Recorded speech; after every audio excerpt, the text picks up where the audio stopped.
Welcome your moderator, Brian Bishop.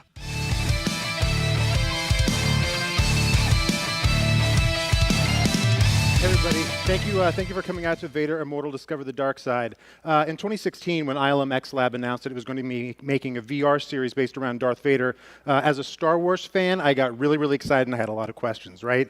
What would it look like? How would it feel like to go through the experience? What would it be like to be in a room with Darth Vader? Last month, it actually came out to episode 1 on the Oculus Quest headset, and everybody can kind of get a chance to play it and see for themselves. And it means we finally get to talk about all the cool things that are in Vader Immortal. So I'm really excited to announce,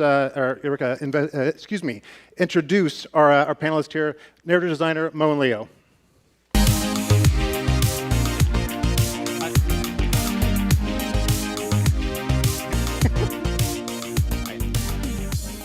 So first of all, originally our lead experience designer, Jose Perez III, was going to join us today. He got sick and could not come, but he sent me a text and sent his regards. We just want to say, get better, Jose.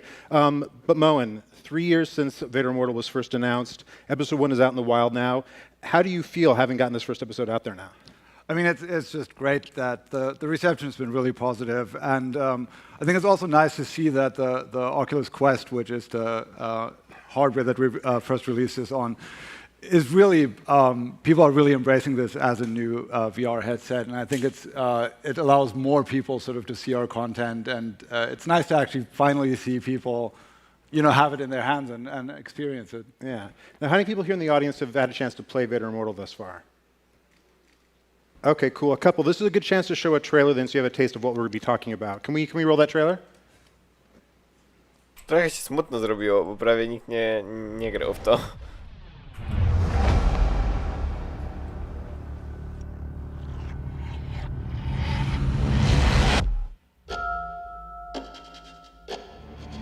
Podejrzewam, że to będzie ten sam trailer, co był na Celebration.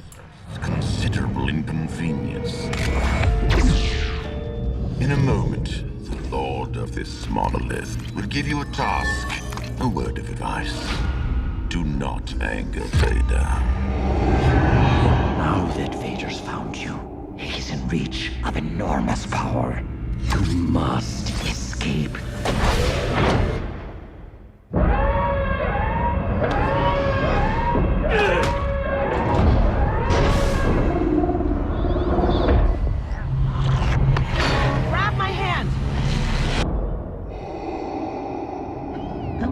Vader is after. It appears Vader has finally found his candidate.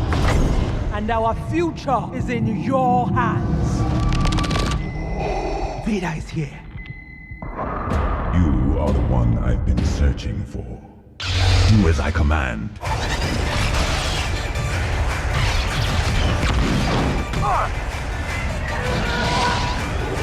Is there any version of this plan that doesn't end up with us being dead?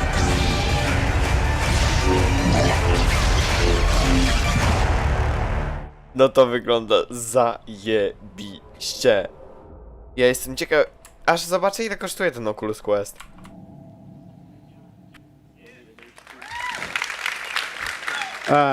So for those of you that haven't played it yet, Vader Immortal, to give you a sense of what that trailer was about, there are two components of the experience. The first one is the narrative storyline, where you yourself get to play a smuggler within the Star Wars universe.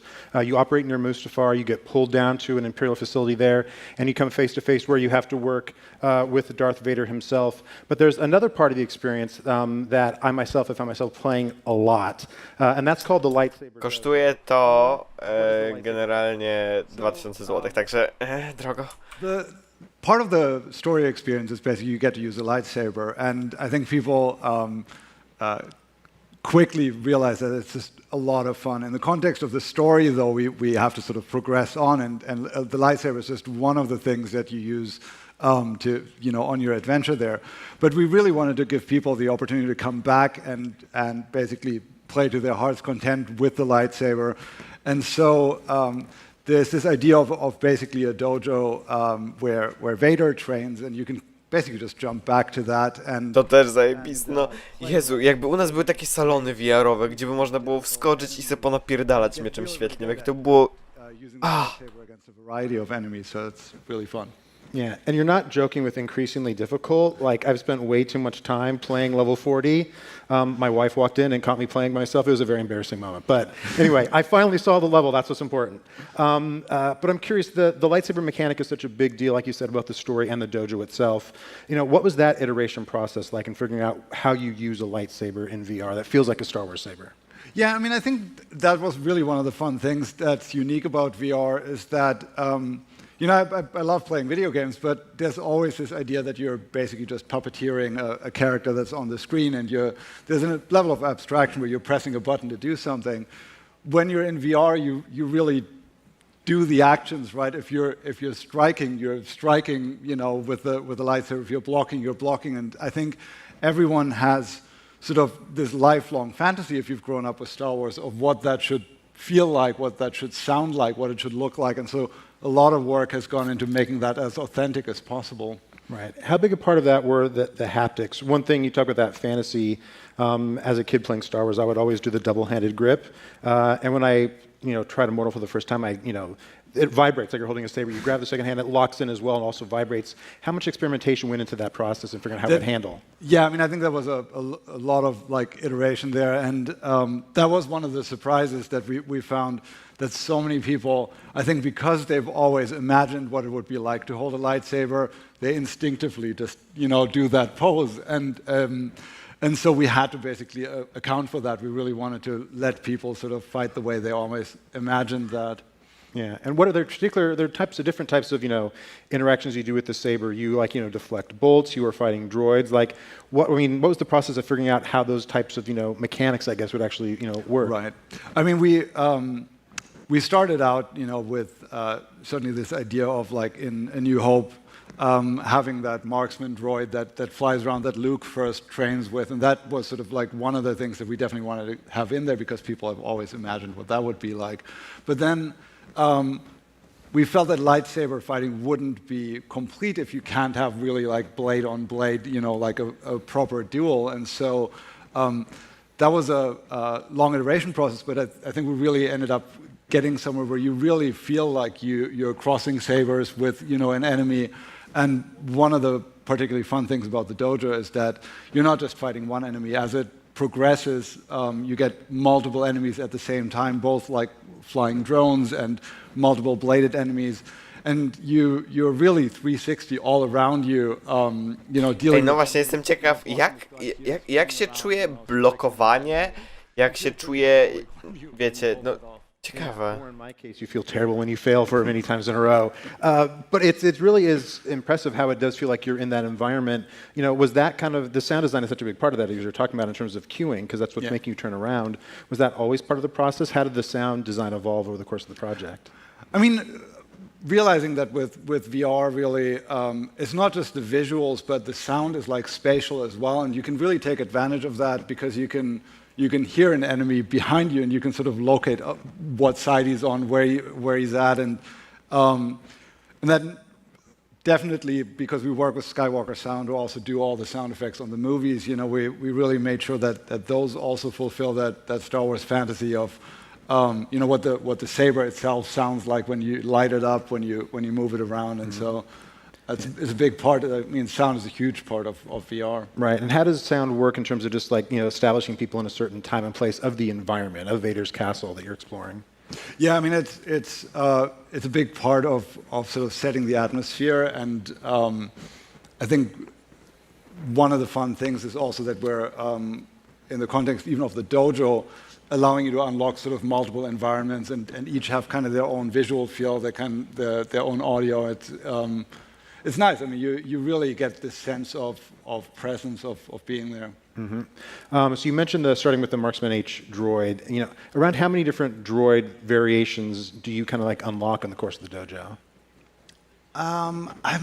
This is where Jose would be really useful. I think it's more than half a dozen or so. There's multiple bladed droids basically that you sword fight with. There's variations on this little marksman drone that sort of have spinning blades on them that freak me out every time because they kind of fly at your head. And that's again, it's one of those things because because you're in VR, you react like you would react in normal life. So you actually find yourself sort of like ducking and jumping out of the way, and it's pretty fun. Right. And what about the design of those different droids? Are those from like the ILM archives? Those original designs?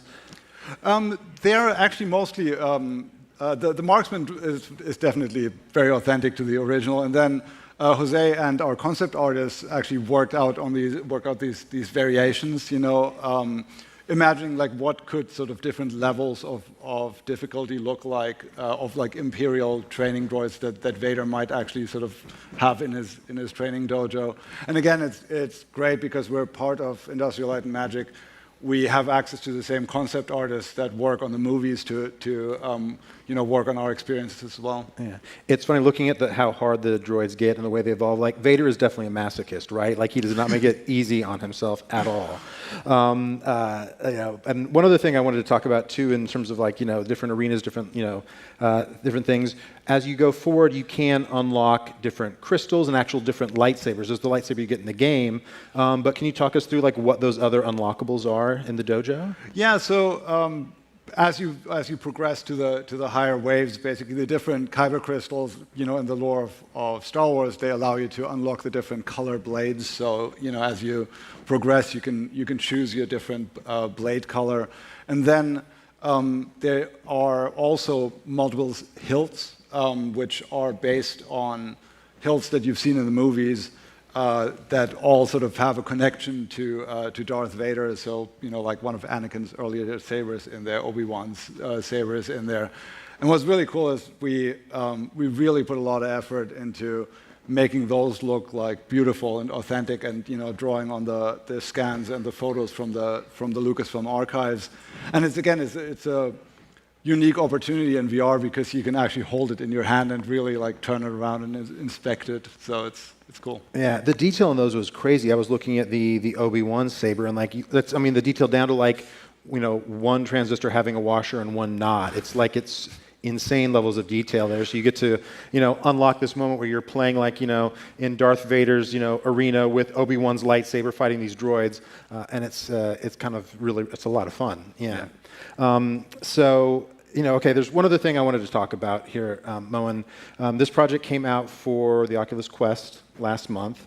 One thing that's been talked about a lot is other platforms, because it's going to be coming to the Rift and the Rift S, but nobody seems to know when it's actually coming out to the Rift and the Rift S. So here at E3, can you finally answer that question? Because Rift owners want to know when they can play Vader Immortal, Moen.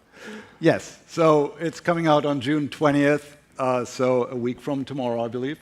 And so, no, to dobrze, bo to tak właśnie myślałem, że tak trochę na jedną platformę tego wychodzi. No to fajnie, a ja bym chciał, żeby to wyszło na PSVR-a jednak. Tylko na PSVR nie ma tych kontrolerów.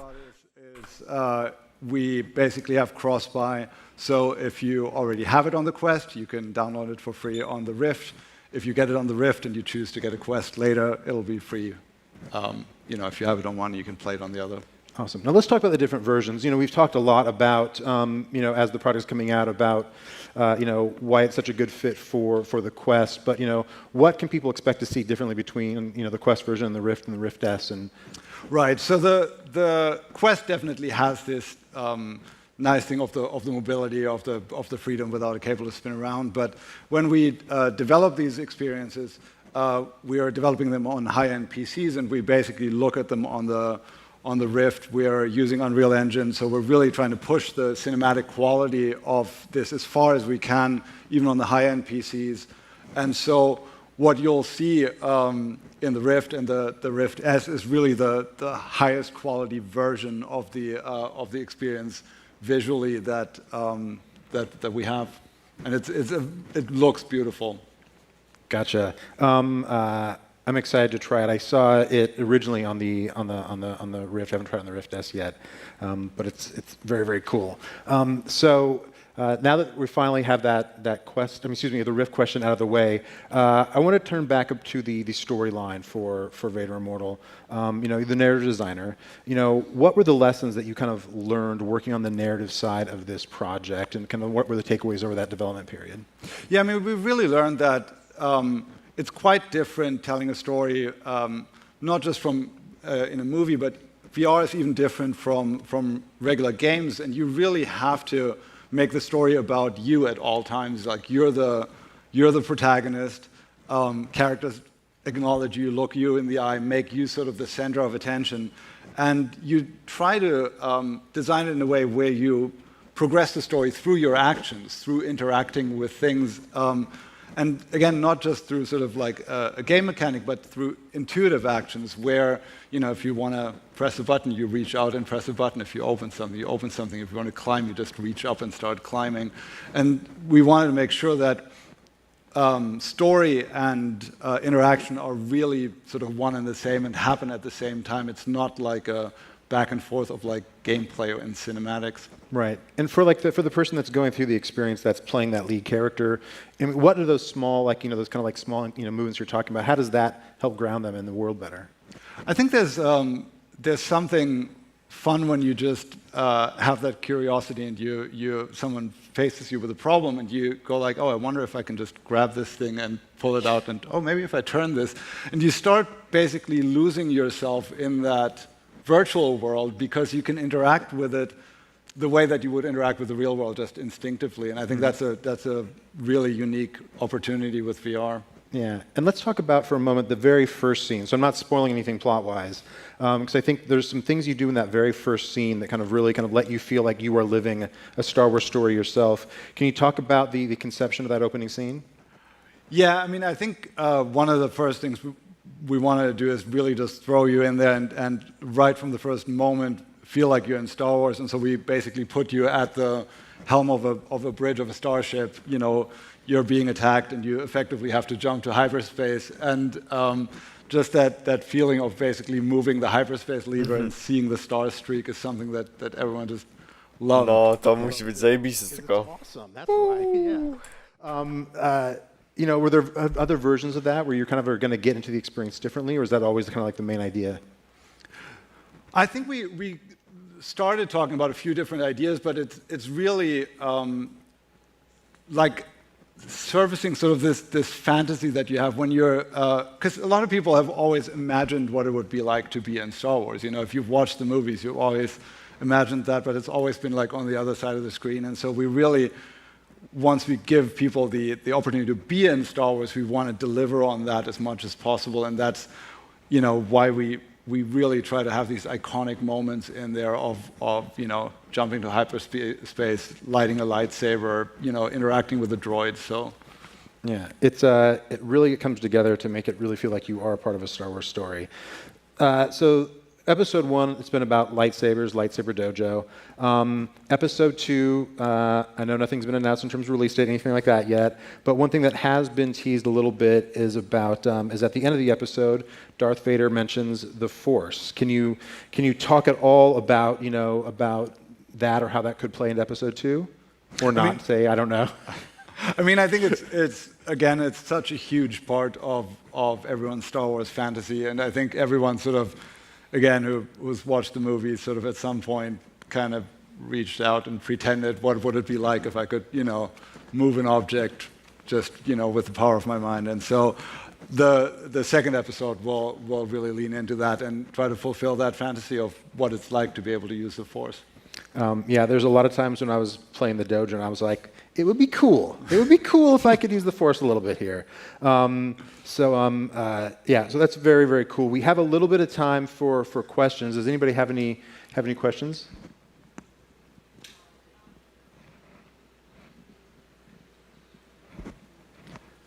Okay, cool. Well, we're going to go and I think wrap this up yet. But first of all, you know, Vader Immortal is available now on the Oculus Quest, coming out on the Rift and the Rift S on Thursday. If you hadn't had a chance to try it yet, there is a demo that we had at Star Wars Celebration happening in the Oculus booth on the show floor, so please check that out. Otherwise, thank you for coming, and thank you to Mo and Leo, narrative designer, Vader Immortal.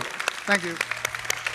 Szkoda, że żadnych pytań nie było, chociaż no w sumie ciężko tutaj raczej tak naprawdę bez pytania o spoilery cokolwiek pytać, ale spoko, ja bym za bardzo zagrał. No kurwa, 2000 zł za headset. Dużo.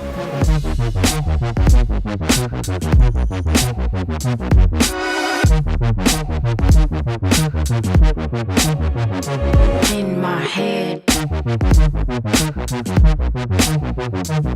Yeah.